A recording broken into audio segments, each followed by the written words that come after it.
Hello everyone, welcome back to O2IS academy YouTube channel. आज हम फिर एक और लेक्चर के साथ यहाँ पे पॉलिटी बाइट सीरीज़ में अपना लेक्चर्स कंटिन्यू करेंगे।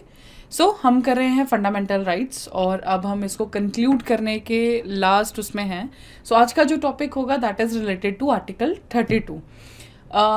इस पर्टिकुलर लेक्चर को लेके या पॉलिटी बाइट्स की जो बाकी लेक्चर्स की पीडीएफ को अगर आपको डाउनलोड करना है तो आप हमारे टेलीग्राम चैनल को फॉलो कर सकते हैं O2IS अकेडमी, प्लस आप हमारी ऐप O2IS अकेडमी ऐप को भी डाउनलोड कर सकते हैं जिसमें आपको इन लेक्चर्स की इस पूरी सीरीज़ की पीडीएफ मिलेगी, प्लस बाकी सब्जेक्ट्स को लेके भी आपको बहुत सा स्टडी मटेरियल मिलेगा।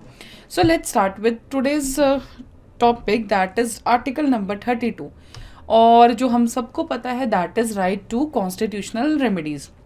देखिए, मान लीजिए अगर आपको कोई चीज़ दे दी जाती है, कुछ भी, अगर आपको आपके पेरेंट्स कोई चीज़ दे सकते हैं, ठीक है। जैसे अगर आपका कोई आप ले लीजिए, आपने कोई प्रॉपर्टी खरीदी, लेकिन अगर आप उस प्रॉपर्टी पे ना रह सकते हैं, ठीक है ना, आप उसके अंदर कोई रेनोवेशन कर सकते हैं, तो क्या उस प्रॉपर्टी का कोई फ़ायदा है? नहीं।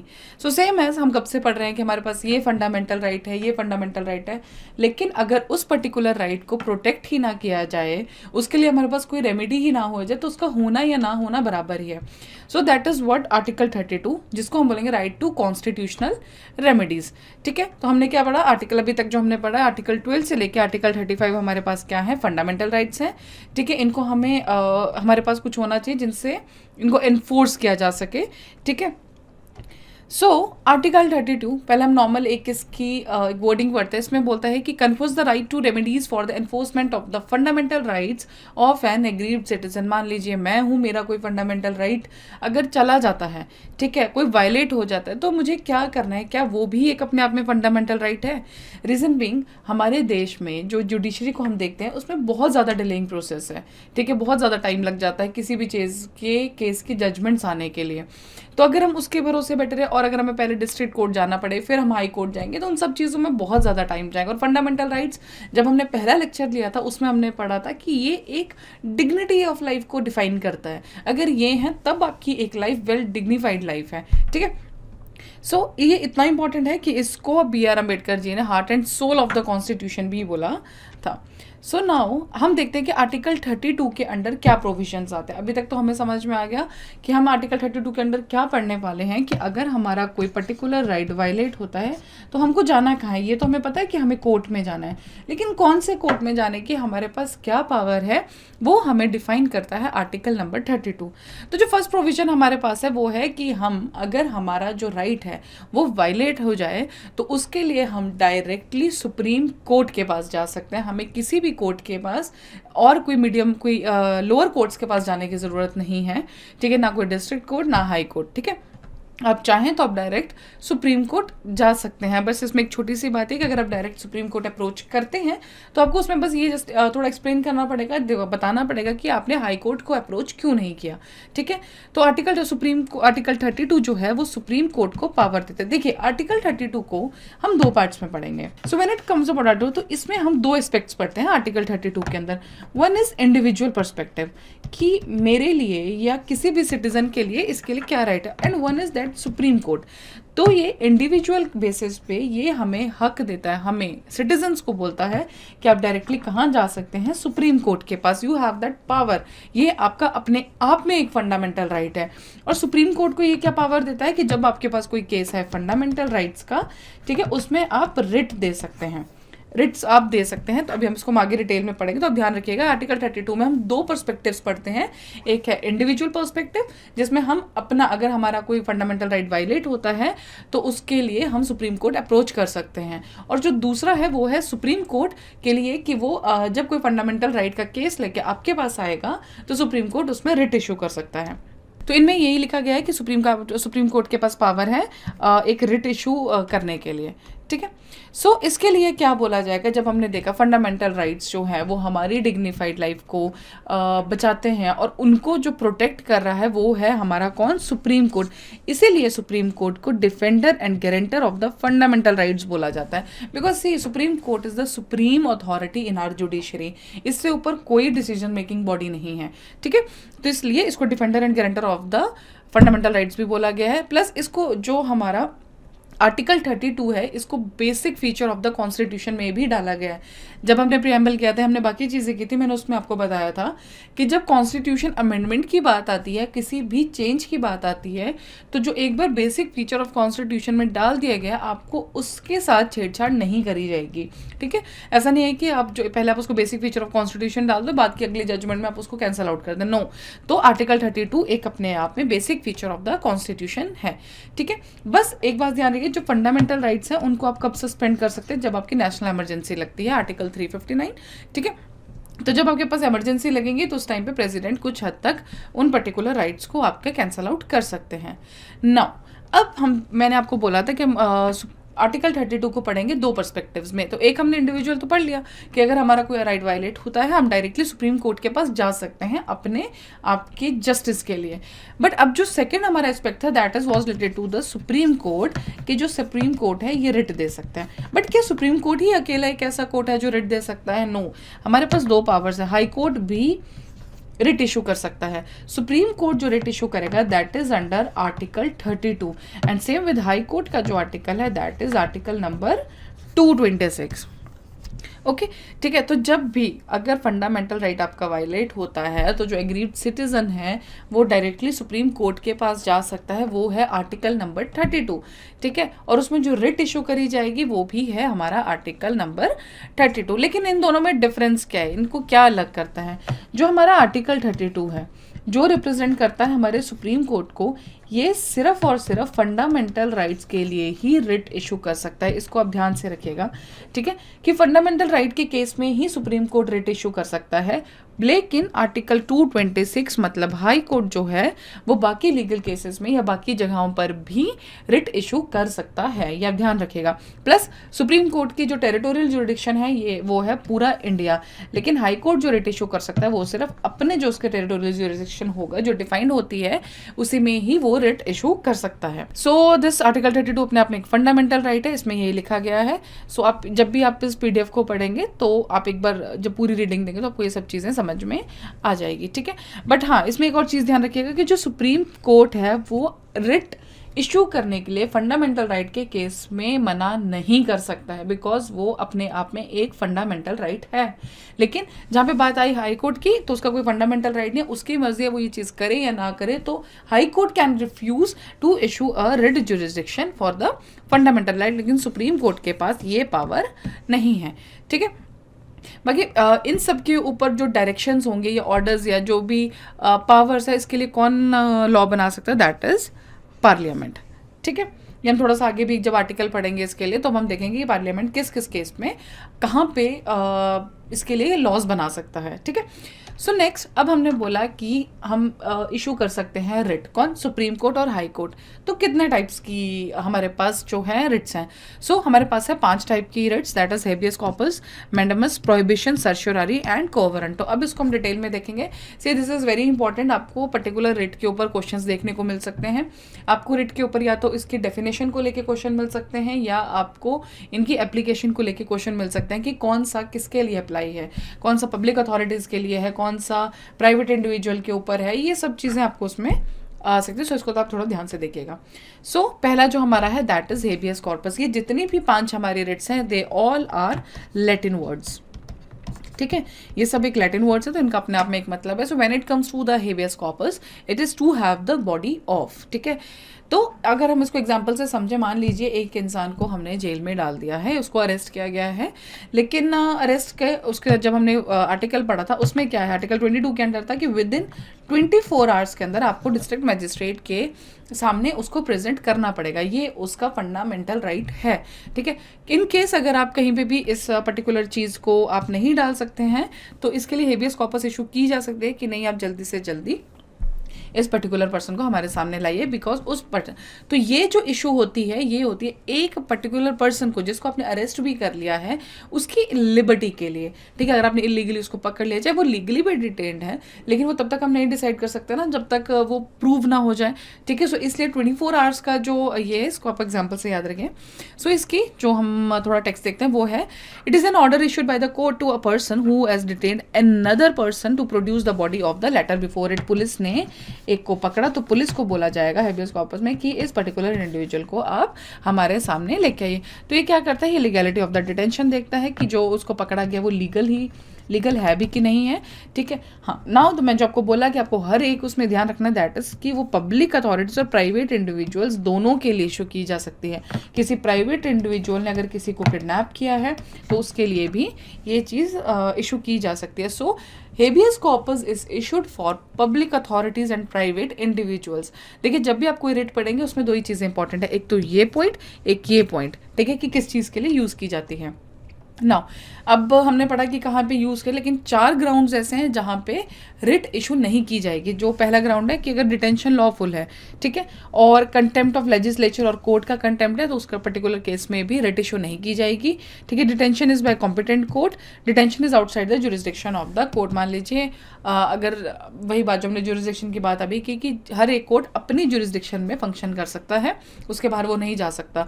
फॉर एग्जाम्पल डिस्ट्रिक्ट का जो डिस्ट्रिक्ट कोर्ट होगा उसका जो जुरिस्डिक्शन उसके डिस्ट्रिक्ट तक है, हाई कोर्ट का उसके स्टेट तक है, but when it comes to the supreme court it is to the whole India. ठीक है, सो ये 4 ग्राउंड्स आप ध्यान रखेंगे जहाँ पे हम इस पर्टिकुलर रिट को इशू नहीं कर सकते हैं। So next is our mandamus. Mandamus का मतलब है वी कमांड। ठीक है, तो ये भी एक लैटिन वर्ड है। ये सारी की सारी रिट जो है हमारी क्या है, लैटिन वर्ड्स में दी है, तो इनका एक पर्टिकुलर मीनिंग है जिसको आपको ध्यान रखना होगा।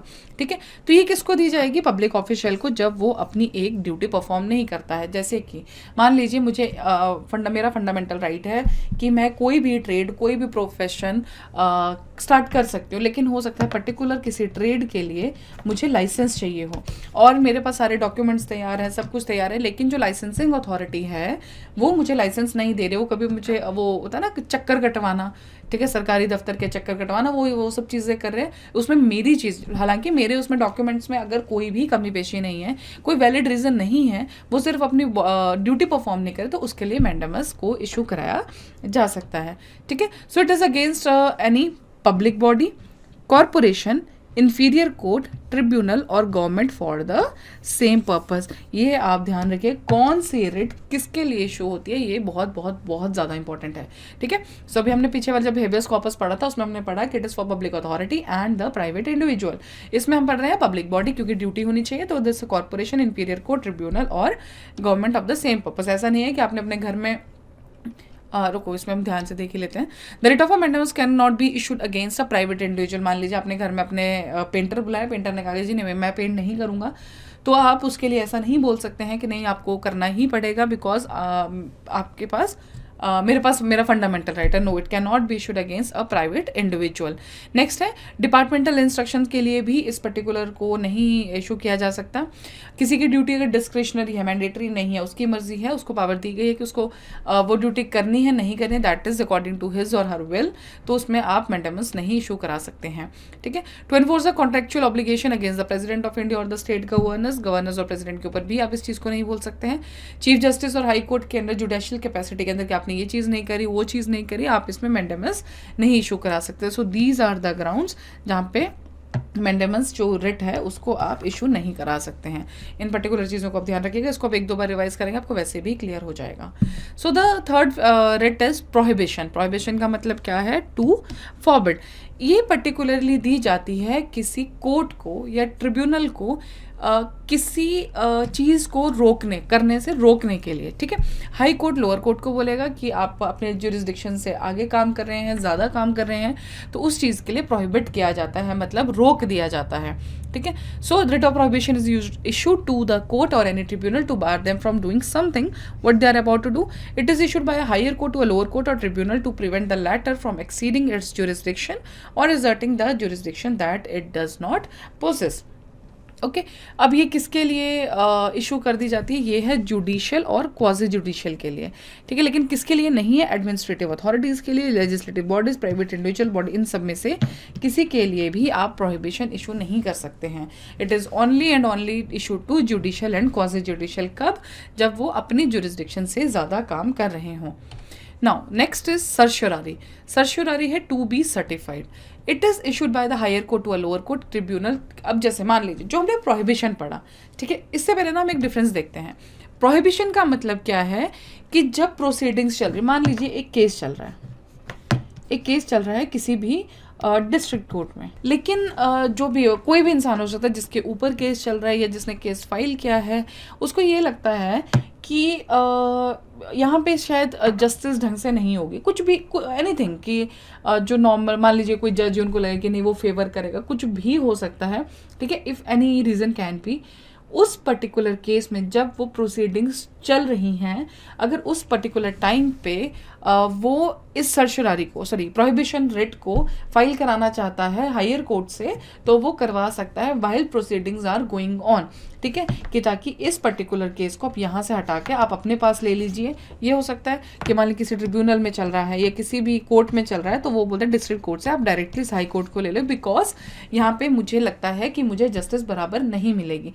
But when it comes to the certiorari, ये आप तब भी इशू करा सकते हैं जब एक लोअर कोर्ट ने अपना डिसीजन दे चुका है, फाइनल जजमेंट आ चुकी है, उसके बाद भी आप सर्शरारी को अप्लाई कर सकते हैं, आप मांग सकते हैं उस चीज़ के लिए after proceedings are even complete. So it is issued by a higher court to a lower court or tribunal either to transfer a case pending with the letter to itself or to squash the order of the letter in the case। तो ये दोनों case में है।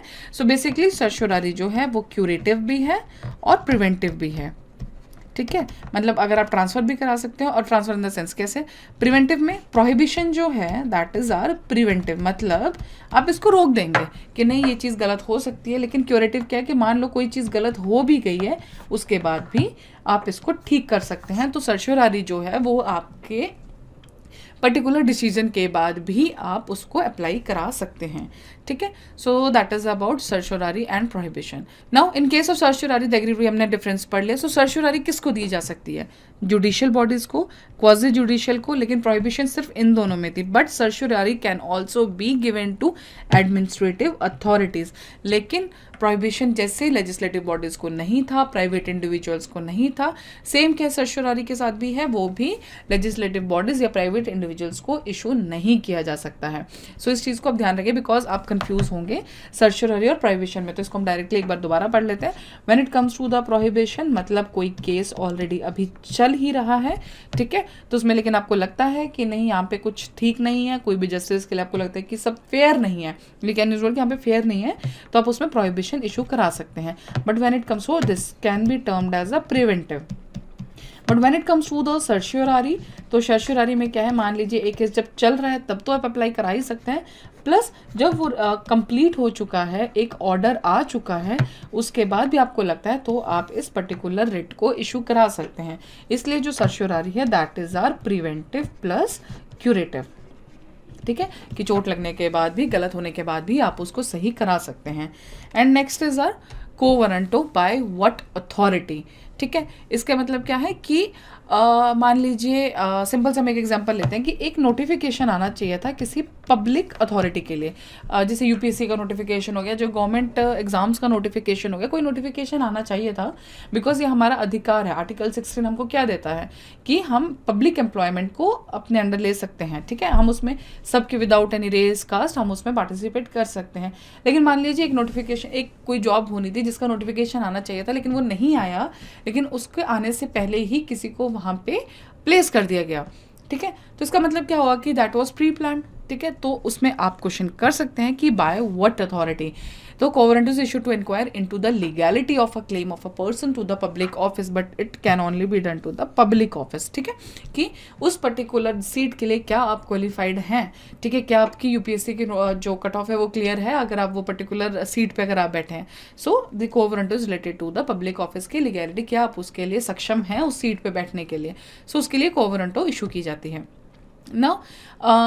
इसका कोवरेंट, बाकी तो हमने बोला जो बाकी 4 रिट्स हमने पढ़ी वो किसके लिए इशू कर सकते हैं, सिर्फ और सिर्फ वो जो जिसके ऊपर वो वायलेशन हुआ है, जो एग्रीव्ड पर्सन है वही इशू करा सकता है। But when it comes to the quo warranto, वो कोई भी, मैं आप अगर आपने ऐसा कुछ देखा कि प्लेस कर दिया गया तो कोई भी इसको मांग सकता है। So that was all about are these 5 writs. Hope I you clear with this, ठीक है। सो ये हमने सारी पढ़ी, habeas corpus, mandamus, certiorari, prohibition and quo warranto. So आपको बस इसमें ध्यान रखना है इनके मीनिंग्स जो हमने पढ़ा, जैसे टू फॉरबिड है, to certified by what authority, ये आपको पता होना चाहिए, प्लस कौन से रिट किस पर अप्लाई होती है ये आपको बहुत अच्छे से क्लियर होना चाहिए।